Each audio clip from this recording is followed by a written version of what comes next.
That means he can hear, so that's a good thing. Oh my gosh. Now's the time you get nervous, right? When it's like, What's up, guys? What's up? what's Got me okay? Loud and clear. We That's all got that you. matters. Oh my gosh. Wait, I just got to ask, before I go any further, I got to make sure the rules are clear. Is everybody getting their 15 credits? Yes. Okay, now I got to ask, you going to give everybody an A too? I can't guarantee that one. I tried, everybody. We got some smart sons of guns in here, so. Oh my gosh, this is incredible. Oh my gosh. Oh, hey, and by the way, the cookies got in last night. So Very cool. we are munching on Alyssa's cookies. They're good, aren't they? That's outstanding, man. Only the ones are great. Do you still eat them for breakfast every day? Every day, every single day. I even take them on the road. Chocolate or oatmeal? Oatmeal. All right. Here we go. Hey, do you mind if I kick us off with a question? Because your time is super valuable, man. Fire away. All right, so I'm going to ask the first one, but then I'm going to start passing it to everybody else. So, so you're an incredible salesman and marketer, and I know this just from your book and interviews. But would you mind sharing the story when you bought the Mavs and where you located your desk inside of the fishbowl? Would you mind sharing that story with everybody and what that did to the Mavs? So when I bought the Mavs, we sucked. We got voted the worst professional sports franchise of the previous 10 years. Hardly anybody went to the games. So when I got there, I was like, okay, I need to sell tickets. And so I did two things. One, I made sure everybody knew what business we were in. Everybody thought we were in the basketball business and, hey, come watch a basketball game, but we weren't. We're in the business of fun. Like if you think of any sporting events that you've been to, you don't remember the score. You don't remember the touchdowns or the dunks. You remember who you were with. You know, was it a date? Was it, your mom, your dad, your aunt, your uncle? Was it your buddies? And you remember your buddy getting trashed and falling over and puking on somebody. That's the stuff you remember. And so first thing I had to do was make people realize we were in the fun business, the experience business. And then the second thing we had to do was sell tickets. We couldn't wait for other people to figure that out and just assume they'd buy tickets. So rather than setting up a fancy desk and going like, hey, I'm the owner, don't you know who I am type role, we had a room set up that was, had a bunch of windows on the outside of the room. So we called it the fishbowl. And I set up a desk right in the middle of all the salespeople. I had a computer printout. And back then we used to have these things called white pages where they had the name and phone number and address of everybody. And I just started smiling and dialing, where I just started calling people up. We had tickets back then that started at $8 and now they start at $12. And basically I would say, look, why don't you come to Mavs game? Your family will have a blast and it's cheaper than taking them to McDonald's. And people just started trying it. And, we would do other promotional stuff, but really it was just, selling's just a matter of trying to create a value proposition for people who you want to be your customers. And then going out there and making it happen. You can't expect them to find you. You have to go find them. That's awesome. I'm asking one more so we can talk about Alyssa's healthy cookies really quick. So you said it's the best cold email you've ever gotten. What made it so good? Well, so I got an email from a guy who said he was living out of his van, he and his wife and his daughter, and he sent me these cookies, to watch out for him. And I was like, okay, whatever. And so I got the cookies and it was just one big cookie, like this enormous cookie. And the first thing I always do when I buy anything, I always look at the nutritional information. And so it was like 190 calories for this big ass cookie. I'm like, okay, that's cool. And then it had a ton of protein, like more than a protein bar. I'm like, that's good. Then it had a bunch of fiber, which meant net carbs were low and having fiber is good. So I'm like, all right, let's see what this thing tastes like. So I open up the package, pull up a little chunk, and I'm like, damn, this thing is good. Like, what's wrong with it, right? There's got to be something wrong that this guy can't get out of his van. And so next thing I do is I open it up, and I go to take the cookie out of the wrapper and the whole thing falls apart. I'm like, okay, now I know what's wrong with it. So I got back to them and I said, look, your cookie falls apart. No one wants a cookie that after they take the first bite and they take it out of the wrapper, it falls apart and makes a mess. No one's going to buy that shit. Okay. And so what I told him to do was, let's turn them into little bite sizes like you guys see now. So the little bite sizes, they don't fall apart. He added some, moisture stuff to it. So it's still all natural, and he uses water in this mix or whatever. And so now all of a sudden, those little bites, you can just grab them and eat them, and you've got the little case so you can see what the cookie looks like. And so you look at it. So like I put it in my bag when I travel. I get it, I have them in the pantry in the morning when I'm home. Open one up, eat all 8 of them. It's only like 360 calories. Usually I'm going to work out in the morning, so I get my protein before my workout. It's got fiber, all that stuff for net low carb. So I'm like, okay, let's sell it like this. And so we did, and I went and did one demo. I went to Central Market, a grocery store in Dallas, and I just handed out samples. And people are like, oh, this is good, that's good. They tried them. And then the next thing you know, Central Market reordered. Then they reordered more. And then another grocery store heard about them and reordered more. Then people started really ordering from our website. Then I talked about it a couple of times in interviews I did, and people started buying more. So fast forward, this has been like 12 years. And this is a guy, Doug, who was living out of his car with his daughter, Alyssa, and his wife. This year, 23, we'll do almost $25 million in sales. But that's not even the best part. The best part is this dude who was living in his car. I own 1/3 of the company. He owns 2/3. The profits from this company will be about $12 million. It's insane. So, and you know how much money we've spent on advertising the entire 12 years? Oh, the website's not great. Yeah, I mean, it's not that good. Yeah. We spent nothing, not a zero on advertising or marketing at all. And it kind of shows, but in this particular case, it's the perfect example where you let the product do the selling for you. So we have chocolate, we have vegan, and we got some other little products that don't sell a lot. But the reality is, once you try this, if you're, if you're interested in your health and you want something sweet and you like the taste, which most people do, I mean, it's a no-brainer and people buy it. And, and we literally just talking the other day about finally spending some money on advertising to try to get up to 50 million in sales. But I told him, I'm like, look, when you're if we keep on growing organically and word of mouth, we could get to 50 million in the next 3-4 years, but you'll be making 25 million in profits. Now, I'll be happy because I'll get 1/3 of that. But I mean, to go from being in your car to, even today making $9 million a year to put in your pocket, that's insane. And so he gets a ton of credit for working his ass off.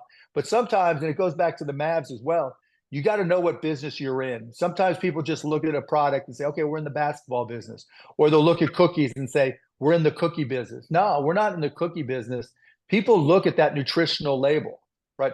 You kids in the class, put up your hand if you look at the nutritional label before you buy something. Because you want to know if it's healthy, what's in it, no added sugar, all that stuff. That's what we sell. And so we changed the name to Alyssa's Healthy Cookie Bites because I wanted the word healthy in there. And I wanted cookie because that, that suggests that it tastes good and it's a little bit sweet. And then the label is really, really big. And so is the gluten-free, et cetera, so that we check all the boxes. And then when people taste it, it's so good. Have you guys tried them yet? Yeah. Yeah. They're great. Like them? Hands up if you like them. Woo! Oh, I get one. It's great. Okay, there you go. See, that's what now you know why I actually did this. Yeah, I'm glad you guys got the credit, but I got all these customers, so that's why I'm happy. All right, who's got a question for him, guys? We don't have much time. All right, talk loud. Hey, Mark Cuban. I was just wondering, a lot of us are seniors and we're about to enter the workforce. Is there any skills or experience that you love seeing on a resume? Yeah, I love people who have spent a lot of time with AI and ChatGPT and all the different ones. So if you can walk in and on your resume, rather than just saying, I know how to use ChatGPT and I know not to have the word delve in anything that I do, right? That's not enough. But to say, I've tried all the different ChatGPT, all the different large language models. I understand them. I know the differences, and I know how to use it within a work circumstance. That's huge. Back in the day, it was like, okay, I could do HTML and JavaScript. Then, everybody got to be able to do those. Even before that, it was like, okay, and even now I know Word and I know Excel and spreadsheets, and that's a skill. But learning how to use large language models and knowing a bunch of different ones instead of just ChatGPT is a huge skill that every company needs. Awesome. Thank you so much. Hey, Chattanooga Thank Prep, you. y'all chime in, Mr. Cuban, And call me Mark. I hate that Mr. Cuban stuff, so call me Mark. My mom's on the call, so I might get in trouble for that, but it's, yeah, Chattanooga Prep, y'all chime in. Hi Mark, how you doing? What's up? So basically the question I had was, what was the largest setback that you faced in the business world and how did you come back from it? Yeah, I've been fired so many times. When the last time I got fired, I was 24, 25, and I was living in Dallas, and I was living in an apartment, a 3-bedroom apartment with 5 other guys. You don't know what nasty is till you're in a 3-bedroom apartment with 5 other guys sleeping on the floor, not having your own closet, not having your own drawers, all that. Drawers meaning, to put your stuff into, not like drawers. And so it was gross. And so I getting fired, it was like, oh shit, what am I going to do? And I realized I was a really bad employee, and that gave me the incentive to start my first real company, Micro Solutions. But I had no money, and so literally, I got fired from a job where I was selling software in a retail store, and I just started going to everybody that I knew, saying, "Look, I'm starting this company, and if you'll front me the money for the software you want to buy, I'll make sure that it works, no matter how much time it takes. I don't care if I have to walk your dog and wash your car to make it work for you. I'll make it work." But that was scary, right? And look, I mean, I bartended, so I could always go back to bartending. But that's no disrespect to bartending, but that's not what I wanted my career to be. And so it really was scary. So, hey, other than obviously how to win at the sport of business, what should we be reading right now? I mean, read anything you can, about business. And, the thing is, most people don't push themselves to do the little things, the simple things, right? We think we get all we need from social media. You're going through your Insta, you're going through your Snapchat, you're going through your TikTok, and it's like, okay, that's enough. I'm like covering everything. But, still reading gives you a competitive advantage. I tell, read anything about or by Warren Buffett if you want to be an investor. There's a lot of great books about business. Just grab them and just try reading them, right? You can be out by the pool, you could be chilling, whatever. But when you read, it just exposes you to how other people think. And it's tougher now for kids that are graduating because you're so used to like the 30-second, 1 minute, 3-minute pitch. And you get all these people like on TikTok that are just so full of shit. Like, it's like, hey, we're going to teach you how to get shoe drops so then you can turn around and make money. We're going to teach you how to drop ship so you can make money. We're going to teach you how to buy and sell crypto. All the make money quick shit is a disaster. If you want to lose money, send them your money. But if you want to really get ahead in the business world, you're competing with each other. You're competing with every kid out there that's graduating from college.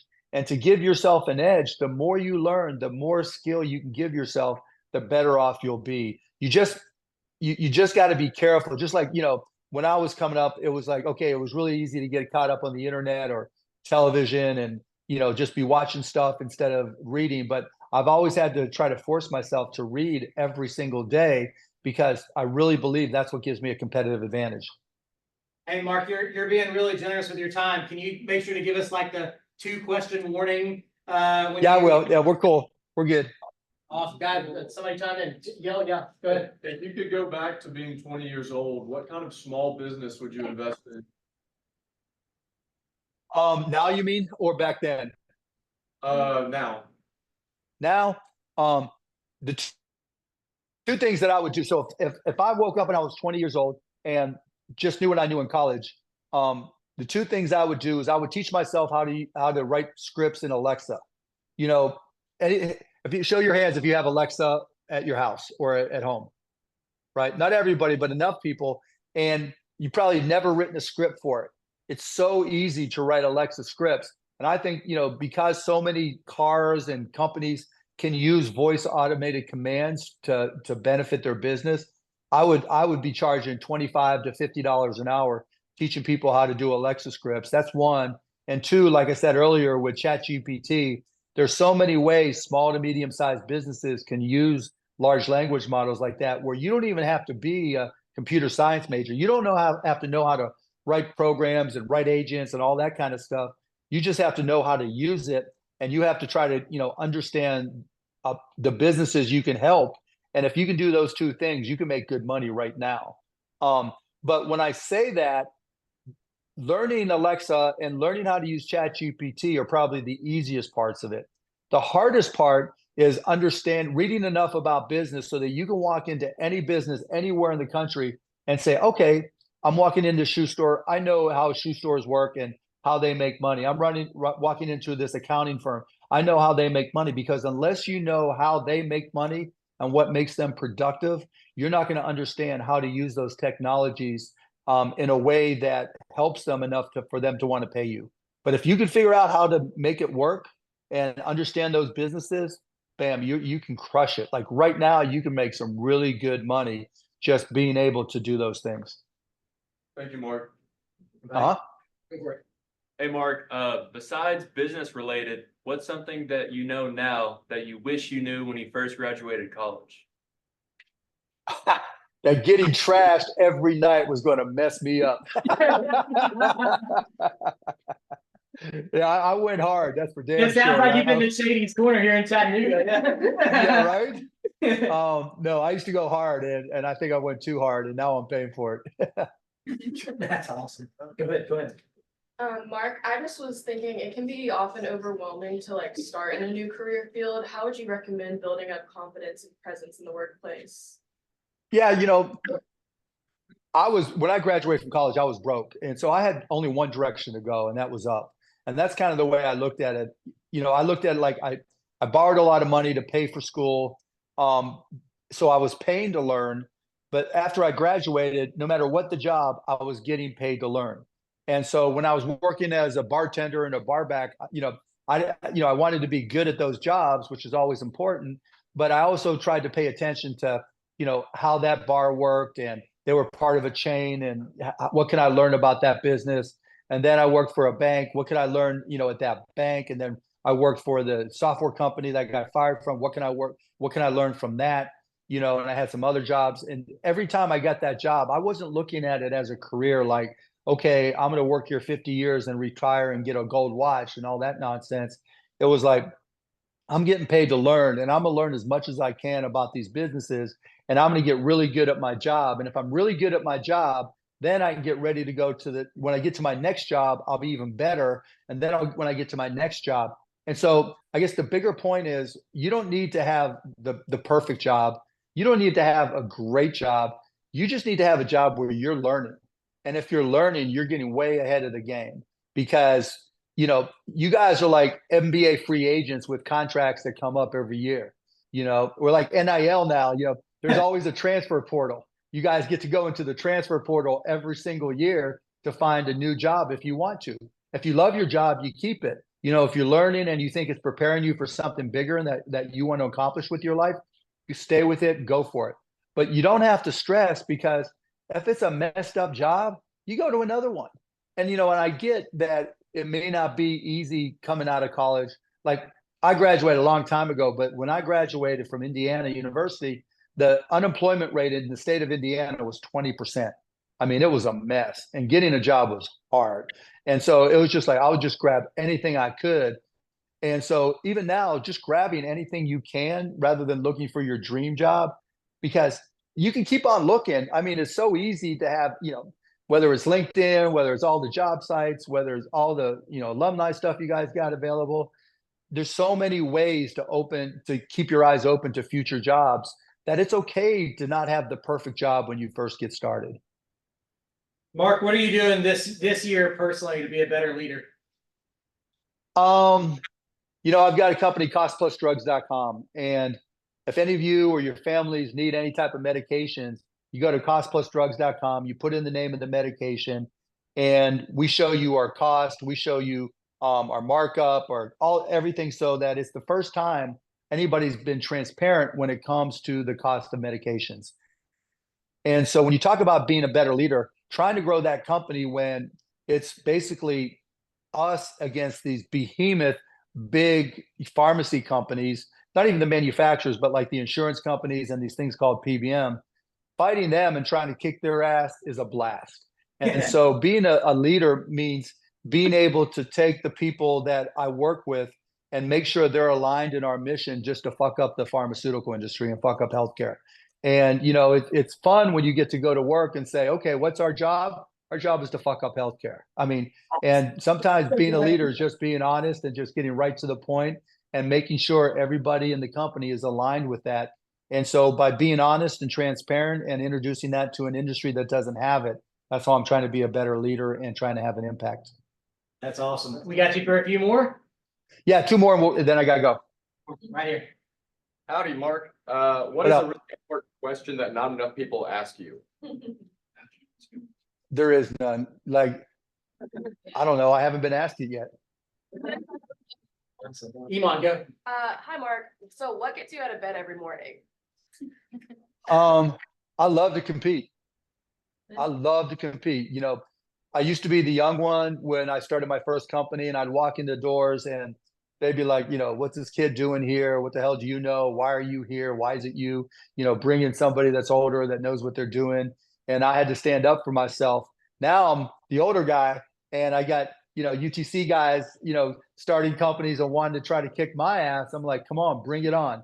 I'm going to you can come and compete with me, but I'm going to outwork you, and I'm going to do my best to kick your ass. And just, business is the ultimate sport. In the NBA, it's getting close to playoff times and the pressure builds, but we know what our schedule is, and we know what the season, when the season ends, right?